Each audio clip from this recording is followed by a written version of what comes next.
Hello friends, मैं आपका स्वागत करती हूँ अपने चैनल हॉरिफिक एंड प्योर पर। ये मेरी कहानी का सेकंड पार्ट है।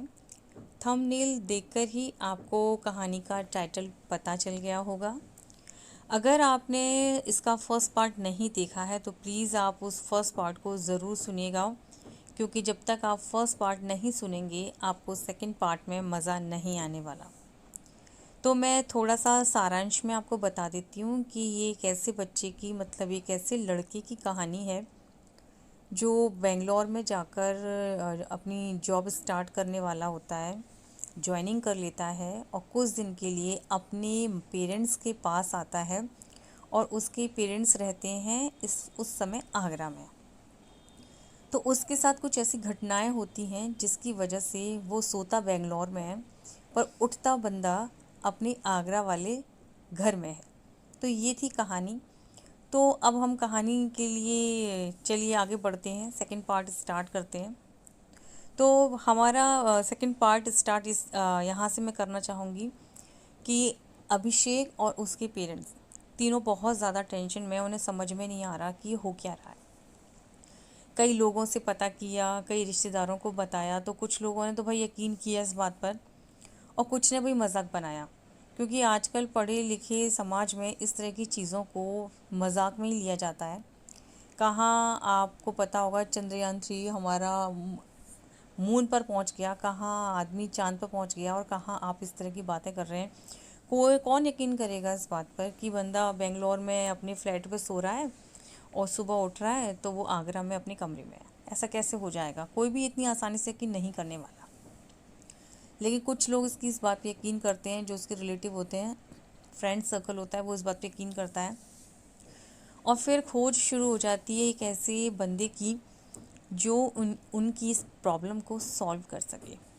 तो काफ़ी ढूंढने के बाद, कई लोगों से संपर्क करने के बाद उन्हें एक ऐसा इंसान मिलते हैं, ऐसे शख्स मिलते हैं जो उन्हें इसमें हेल्प करने की बात करते हैं।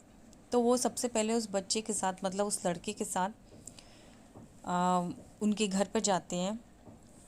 जैसे ही वो घर पर जाते हैं तो वो पूरे घर का निरीक्षण करते हैं। तो उन्हें ऐसी कोई ख़ास चीज़ ऐसा नहीं मतलब पता चलती। तो वो ये बोलते हैं अभिषेक से, उस लड़के का नाम अभिषेक है कहानी में, कि ये बताइए बेटा कि ये जो प्रॉब्लम आपके साथ हो रही है, ये प्रॉब्लम कब से हो रही है? तो वो ये बताता है कि तब से हो रही है जब से मैंने बेंगलोर में ज्वाइनिंग की है। तो बोलते हैं बेंगलोर से ज्वाइनिंग और उससे पहले क्या क्या घटनाएं हुई हैं मुझे विस्तार से बताइए। आप जब से अपने घर आए हैं, मतलब कॉलेज से आप अपने घर आए और घर से फिर आपने बेंगलोर में ज्वाइनिंग की, आपने कंपनी ज्वाइन की और उसके बाद से आपके साथ समस्याएं हो रही हैं, तो मुझे विस्तार से बताइए कि आप क्या क्या आपके साथ घटनाएं घटी हैं। तो बच्चा बहुत ध्यान देता है, बहुत ज़ोर देता है। तो वो बोलता है कि भाई कुछ नहीं, मैं अपने घर आया हूँ अपने पेरेंट्स से मिलने और मैं यहाँ रहा, घूमा फिरा, अपने अपने रिलेटिव्स के यहाँ भी गया और मैंने ऐसे से काफ़ी इन्जॉय किया। ज्वाइनिंग से पहले मेरा ये था कि मैं फिर ज्वाइनिंग कर लूँगा तो फिर पेरेंट्स के साथ इतना दिन नहीं स्पेंड कर पाऊँगा। उसके बाद मैं बेंगलोर गया, मैंने वहाँ ज्वाइनिंग की, वहाँ फ्लैट लिया, फ्लैट में मैं सोया और मेरे साथ इस तरह की प्रॉब्लम हो गई। तो वो ये बोलते हैं कि हो सकता है वहाँ फ्लैट में ही कोई दिक्कत हो। तो बोलते हैं कि एक काम करो बेटा, आप फ्लैट चेंज कर लो अपना, फिर मुझे बताइएगा कि क्या आपकी समस्या अभी भी है वैसी के वैसी या कुछ उसमें समाधान हुआ है। तो लड़का अपनी मैनेजर से बात करता है और अपना रूम चेंज करा लेता है। जो फ्लैट उसे मिला हुआ होता है वो अपना फ्लैट चेंज करा लेता है, लेकिन वहाँ भी उसकी समस्या एज इट इज़ बनी रहती है। उस नए फ्लैट में भी जब वो रात को सोता है तो जब वो सुबह उठता है तो फिर वो उसके साथ वही हादसा कि वो अपने अपने माँ बाप के घर में अपने कमरे में ही उठता है।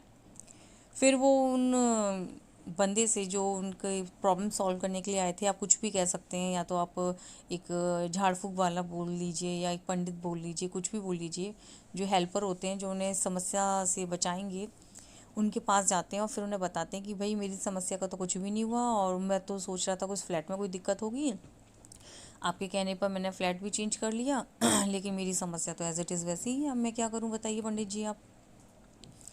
तो फिर वो बोलते कि बेटा आप ज़रूर कुछ भूल रहे हैं, आपके साथ कुछ ऐसा हुआ है जो आप मुझे नहीं बता रहे।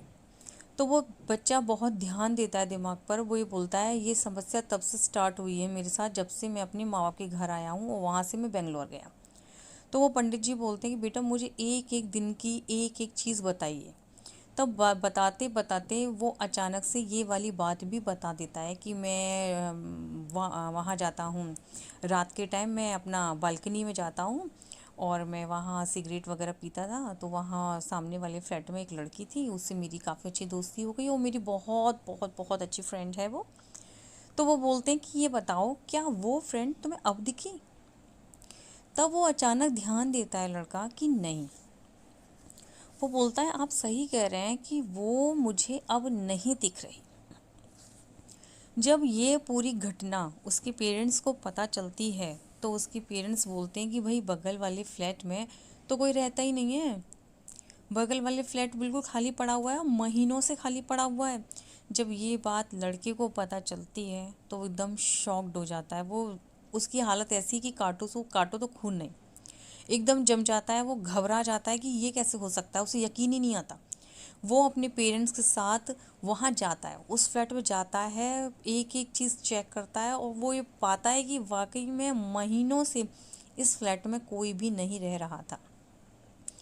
जब ये बात पंडित जी को पता चलती है, अभिषेक को और उसके पेरेंट्स को पता चलती है, तो ये सब घबरा जाते हैं। पंडित जी ये बताते हैं कि भाई ये जो आप बता रहे हो प्रॉब्लम,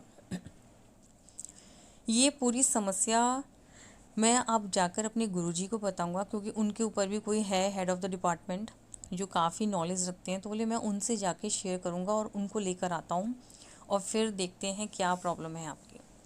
अगले दिन पंडित जी अपने गुरुजी को लेकर आते हैं और गुरुजी ये बताते हैं कि भाई जो लड़की जो तुम्हारी दोस्त बन गई बहुत अच्छी, वो एक्चुअल में लड़की थी ही नहीं, वो एक जिन थी। और वो कहीं ना कहीं जिन तुम्हें अंदर ही अंदर पसंद करने लगी।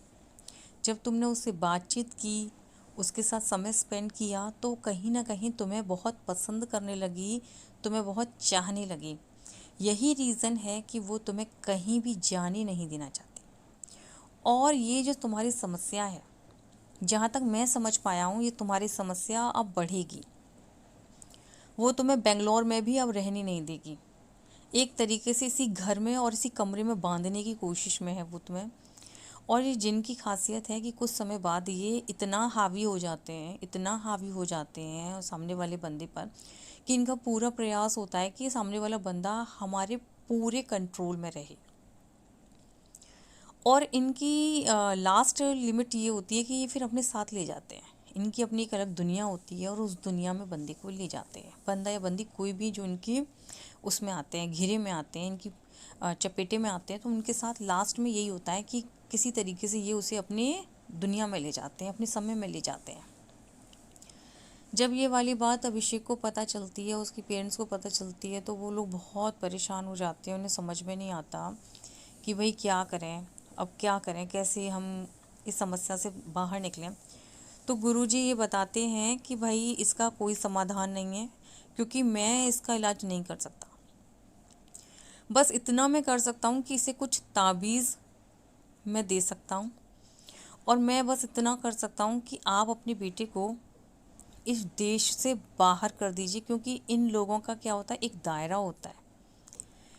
आपने नोटिस किया होगा कि कोई कुछ चीज़ें ऐसी होती हैं जिनका अपना एक दायरा होता है, एक लिमिट होता है, और उसके बाद उसके बाहर फिर वो मतलब उतना असर नहीं कर पाती।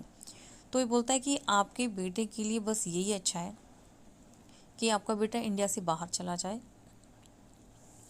अगर वो इंडिया में रहेगा तो मैं पूरी उम्मीद रखता हूँ कि वो एक बार फिर से इसे अपने चपेटे में ले लेगी, और हो सकता है कि आगे चलकर ये जो लेडी जिन है, जो खूबसूरत सी महिला जिन है, ये अपने साथ अपनी दुनिया में इस बच्चे को ना ले जाए। पेरेंट्स इतना डर जाते हैं और अभिषेक इतना डर जाता है कि वो किसी तरह से फाइनली डिसाइड कर लेते हैं कि अगर ऐसी बात है तो किसी तरीके से मतलब छुटकारा मिले। अभिषेक तो मना करता है, बोलते नहीं मम्मा मैं इंडिया से बाहर कैसे रहूँगा, और कहीं नहीं, कुछ नहीं होता, इन सब बातों में कुछ भी नहीं रखा, मैं नहीं मानता। चलो मैं शहर से बाहर रह लूँगा, लेकिन इंडिया से बाहर का कोई मतलब नहीं बनता। लेकिन पेरेंट्स इतना डर जाते हैं। और भाई जब बात बच्चे की आती है ना, तो पेरेंट्स हर वो काम करने को तैयार हो जाते हैं जिस पर दूसरा आदमी यकीन करे या ना करे। पेरेंट्स उसे बोलते हैं कि नहीं बेटा, तुम्हारी ज़िंदगी हमारे लिए सब कुछ है, और तुम अब इंडिया से बाहर जाओ, तुम बीटेक किए हुए हो, वहाँ आराम से सेटल हो जाओगे, कोई दिक्कत नहीं है। अभिषेक को वहाँ जॉब वगैरह मिलने में कोई परेशानी नहीं हुई। आज के टाइम में वो बंदा इंडिया के बाहर है। आज भी वो बंदा वो तावीज़ें वगैरह पहना हुआ है जो उस वक्त गुरुजी ने उसे दिए हुए थे, वो उन तावीज़ों को नहीं उतारता। उसकी माँ ने उसे ख़ास तौर पे हिदायत दी हुई है कि वो ये तावीज़ नहीं उतारेगा।